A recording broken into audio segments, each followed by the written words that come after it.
నమస్కారం. సరిగ్గా 2 సంవత్సరాల క్రితం తెలుగుదేశం శ్రేణులన్నీ కూడా మాచర్ల నియోజకవర్గంలో మరి చంద్రబాబు నాయుడు గారు బ్రహ్మారెడ్డి గారిని ఇన్ఛార్జిగా ప్రకటించారు. ఈ దుర్మార్గపు దౌర్జన్యాల్ని ఎదుర్కోవటానికి మరి మాకు పార్టీ తరఫున ఒక వ్యక్తి వచ్చాడని చెప్పేసి డిసెంబర్ 27వ తారీఖున మరి కారంపూడి నుంచి మాచర్ల వరకు రావడానికి 9:30 గంటల ర్యాలీ పడింది. ఈ పరిణామాల్ని ఊహించని వైసీపీ నాయకుడు, స్థానిక శాసనసభ్యుడు, అతని తమ్ముడు వీళ్ళందరూ కలిసి గుండ్లపాడు విలేజ్లో ఎటువంటి కవింపులు లేకుండానే, ఎటువంటి ఉద్రిక్త వాతావరణం లేని సమయంలో కేవలం తెలుగుదేశం పార్టీ శ్రేణుల్ని భయపెట్టాలి అని చెప్పేసి పార్టీకి విధేయుడిగా తనకున్న కొద్ది సంపాదనతో పార్టీని నడిపించుకుంటూ తన శక్తి మేర ఎన్టీ రామారావు గారి మీద ఉన్న ప్రేమాభిమానాలతోటి తన స్వస్థలంలో ఒక స్టాచ్యూని ఏర్పాటు చేసుకొని అమితంగా పార్టీని ప్రేమించే వ్యక్తి తోటా చంద్రయ్య గారు. అలాంటి వ్యక్తిని ఆ రోజు ముక్కోటి ఏకాదశి నిజంగా ఒక పర్వదినం రోజున 3 కోట్ల మంది దేవతలు భూమి వైపు తొంగి చూసే సమయంలో నడి రోడ్డు మీద గొంతు కోసి జై జగన్ అనమంటూ, జై జగన్ అంటే నిన్ను వదిలేస్తామని బెదిరిస్తూ చంద్రయ్య గారు ఆ సమయంలో జై చంద్రబాబు, జై తెలుగుదేశం అని చెప్పేసి పార్టీ కోసం ప్రాణాలు విడిచిన వ్యక్తి తోటా చంద్రయ్య గారు.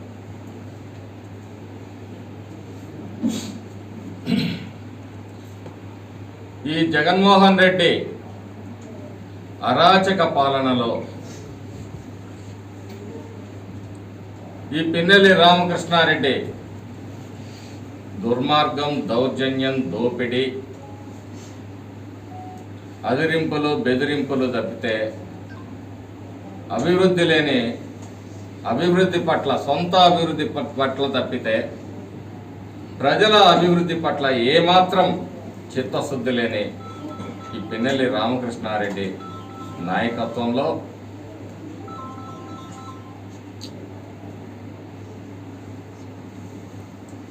నియోజకవర్గంలో పరిస్థితులు ఏంటంటే,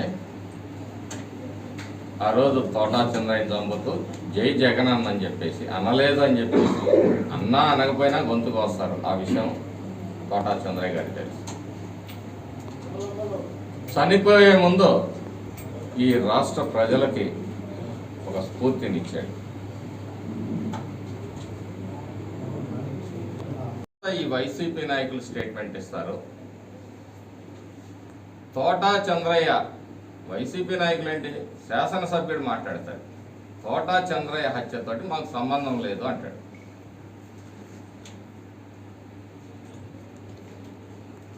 అంటే తోటా చంద్రయ్య గుండెల మీద కూర్చొని కత్తితో కోస్తున్న వ్యక్తి మీ పార్టీ ఎంపీపీ కాదా? ఇతను ఎన్ని అబద్ధాలు మాట్లాడతాడంటానికి ఇదో నిదర్శనం అన్నమాట. ఫోటోతో సహా కనబడతా ఉంటే మా పార్టీ కాదు అంటాడు. తెలుగుదేశం పార్టీ మీద, కార్యాలయం మీద, నాయకుల మీద, వాహనాల మీద డిసెంబర్ 16న దాడి చేస్తుంటే దీంట్లో మాకేం సంబంధం లేదంటారు. మరి ఎవరికి సంబంధం? మీ తమ్ముడు ఈ పార్టీ ఆఫీస్ దాకా వచ్చిన విజువల్స్ మా దగ్గర ఉన్నాయి. ఆ తర్వాత జల్లయ్య గారి హత్య. జల్లయ్య గారి హత్యలో ఘోరం ఏంటంటే ముద్దాయిల్ని హాజరు పెట్టి వాళ్లతోటే జల్లయ్య బంధువులు కూడా అందులో భాగస్వామ్యం ఉన్నట్టుగా ఈ పోలీసులు చిత్రీకరించారు. ఇంత నిర్సిగ్గుగా సొంత బంధువులు, పిల్లనిచ్చిన మామ, తమ్ముళ్ళు కూడా అందులో భాగస్వాములు అని చెప్పేసి ముద్దాయిల స్టేట్మెంట్ ఆధారంగా మరి వాళ్ళని కూడా కేసులు ఇరికించారు. ఈ రాష్ట్రంలో శాంతి భద్రతలు లేవు.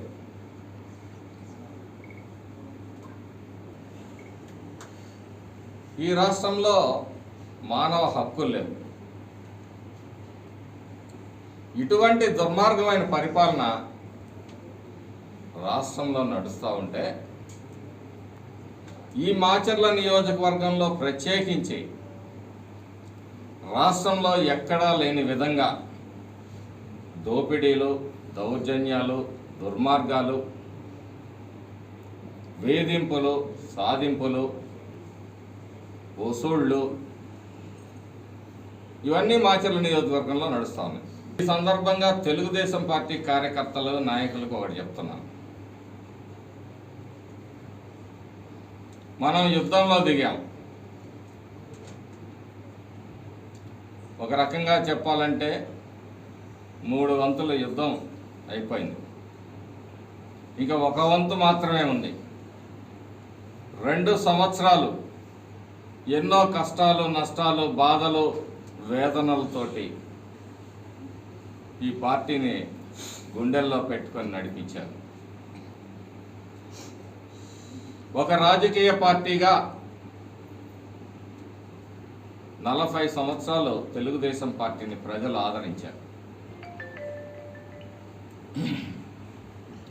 మనం పౌరుషాలగడ్డ పల్నాడులో స్వేచ్ఛ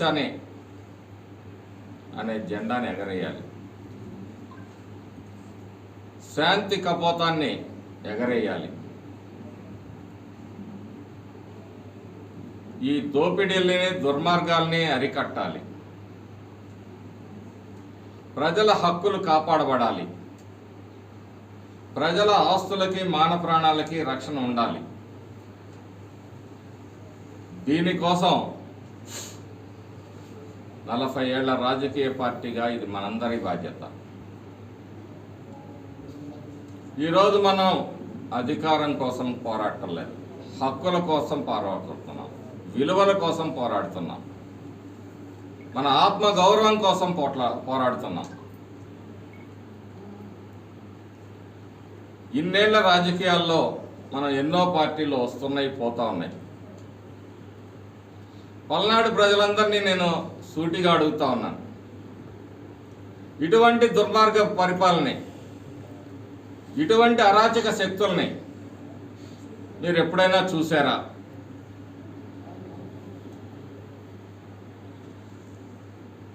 ఏ రంగాన్ని వదిలిపెట్టకుండా చేయటం. ఈ నియోజకవర్గంలో ప్రత్యేకించి మాకు అన్యాయం జరిగింది అంటే మీరు ఎవరికి చెప్పుకునే పరిస్థితి ఉంది. పోలీస్ స్టేషన్కి వెళ్తే మీ మీదనే కేసు రిజిస్టర్ చేసే పరిస్థితిలో పోలీస్ శాఖ ఇక్కడ పనిచేస్తూ ఉంది.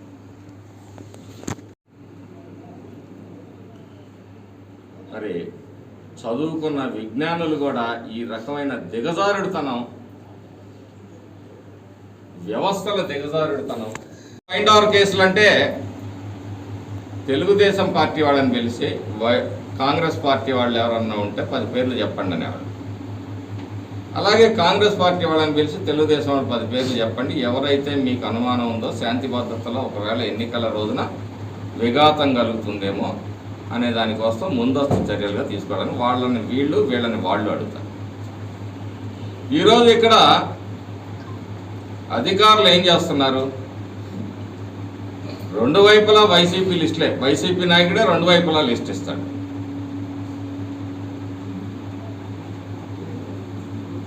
తెలుగుదేశం వాళ్ళనే 2వ వైపు కూడా వైసీపీ లిస్టులో కూడా బైండ్ అవుట్ తెలుగుదేశం వాళ్ళనే చేస్తా ఉన్నారు. ఎవరైతే ఇటువంటి అక్రమాలు చేస్తూ ఉన్నారో, ఇబ్బంది పెడతా ఉన్నారో వాళ్ళకి చెప్తున్నాం, ఎవరి కోసమో మీ ఉద్యోగాలు జీవితాలని మీరు త్యాగం చేయదలుచుకుంటే అలానే మీ నడవటం కొనసాగించండి. సిగ్గని పీయటం లేదా?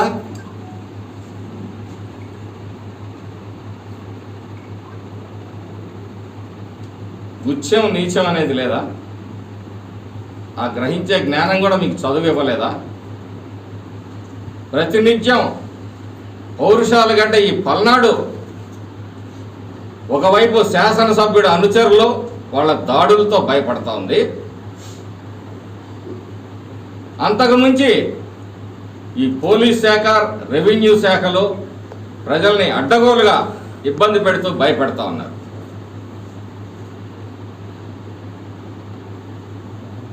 పోలీసులంటే లా అండ్ ఆర్డర్ని కాపాడాలి.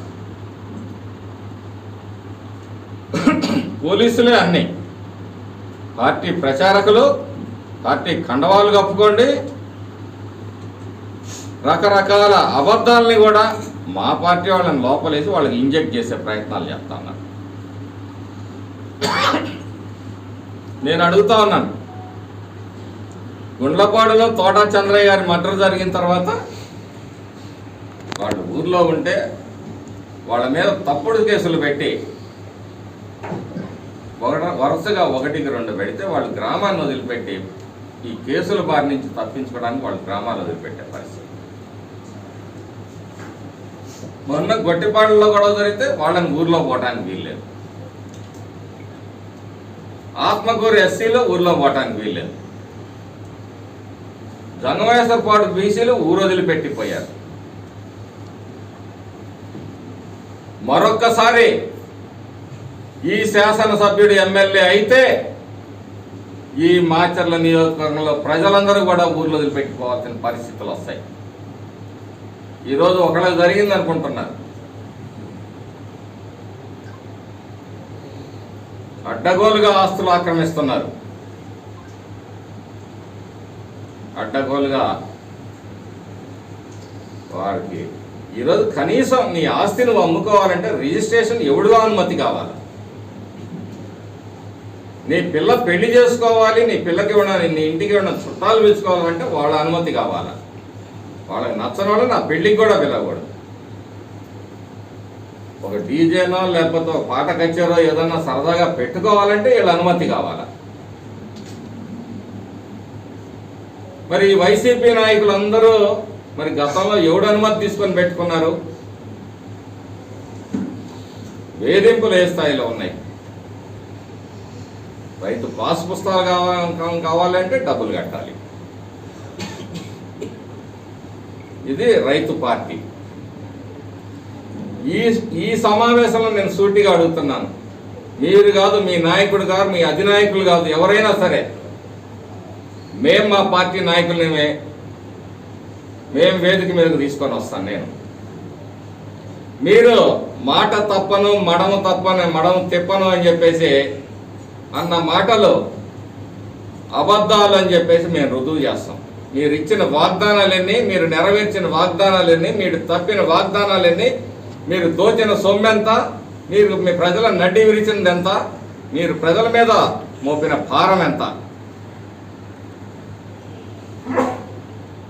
ఈరోజు మేము ఏదో పథకాలు ఇస్తున్నాం, మీరు ఇచ్చే పథకాలు మొత్తం ఒక ఇంట్లో ఒక లిక్కర్ క్వార్టర్ తాగేవాడు ఉంటే వాడి దగ్గర వసూలు చేసినవి కూడా సరిపోవు,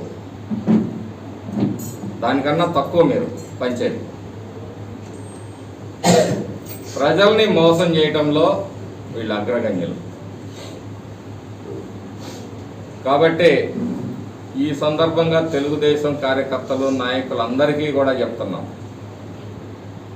మనం ఈరోజు భవిష్యత్తు కోసం పోరాడకపోతే రాబోయే ఎన్నికల్లో మనం చంద్రబాబు నాయుడు గారిని ముఖ్యమంత్రి చేయకపోతే ఈ రాష్ట్రానికి భవిష్యత్తు లేదు, మనకి భవిష్యత్తు లేదు, భద్రత లేదు. ఈ అరాచక శక్తులు ఇలానే కొనసాగితే మనకు ఆస్తులు కూడా ఉండవు, చివరికి గొంతు మీద కత్తి పెట్టి ఆస్తులు కూడా రాయించుకునే పరిస్థితులు ఈ మాచర్ల నియోజకవర్గంలో వస్తాయి.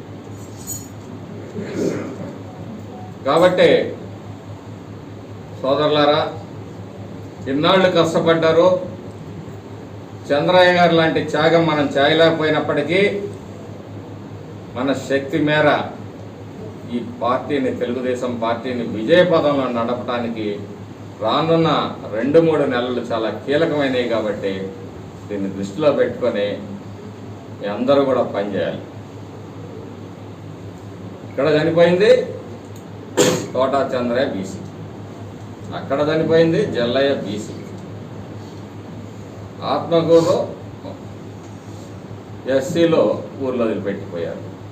వీళ్ళు నా బీసీలు నా ఎస్సీలు అంటారు. ఏమన్నా తీసిపోయి లోటస్ పాండ్లో పెట్టుకుంటున్నారా? ఈరోజు చూస్తా ఉన్నాం, స్వయాన జగన్మోహన్ రెడ్డి 80 మంది సీట్లు మార్చాలన్నాడు. అంటే 80 సీట్లలో వాళ్ళు ఓడిపోతున్నాను ఒప్పుకున్నాడు.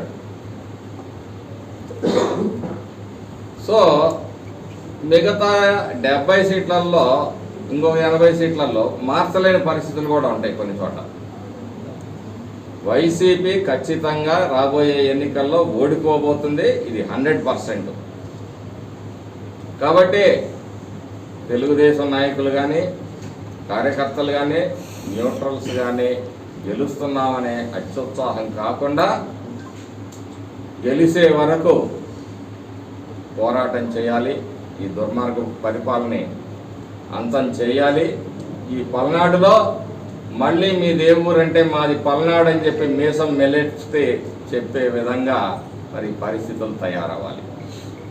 ఈరోజు ఎక్కడికన్నా పోతే మాది మాచర్ల అంటే తలదించుకునే పరిస్థితులు ఉన్నాయి. దుర్మార్గానికి, దౌర్జన్యానికి, దోపిడీకి కేర్ ఆఫ్ అడ్రస్ మాచర్ల. చివరికి ఒక మాచర్ల నియోజకవర్గం అనే సినిమా కూడా తీసే పరిస్థితి వస్తే ఈ రాష్ట్రంలో పరిపాలన ఏ విధంగా ఉందో రాష్ట్ర ప్రజలు, తెలుగు ప్రజలు అందరూ కూడా అర్థం చేసుకుంటున్నారు. సినిమా చూపిస్తా అనే నాయకులకే తెలుగుదేశం వాళ్ళే కాదు ప్రజలందరూ కూడా మంచి 70mm సినిమా చూపించాల్సిందని చెప్పి ఈ సందర్భంగా మరి మాచర్ల నియోజకవర్గ ప్రజలందరికీ విజ్ఞప్తి చేస్తూ, అందరూ కూడా దురదృష్టవశాత్తు మొట్టమొదటి సంక్రాంతి మేము శోక సముద్రంలో చంద్రయ్య గారి మరణంతో ఉన్నాం. మరి ప్రజలందరూ కూడా ఈ సంక్రాంతిలో పండుగ మీలో నూతన క్రాంతిని తేవాలని చెప్పేసి ఆశిస్తూ, భవిష్యత్తు ఈ సంక్రాంతితోటి మీకు మంచి పరిపాలనని, మంచి భవిష్యత్తుని ఇవ్వాలని చెప్పేసి ఆశిస్తూ సెలవు తీసుకుంటున్నాను.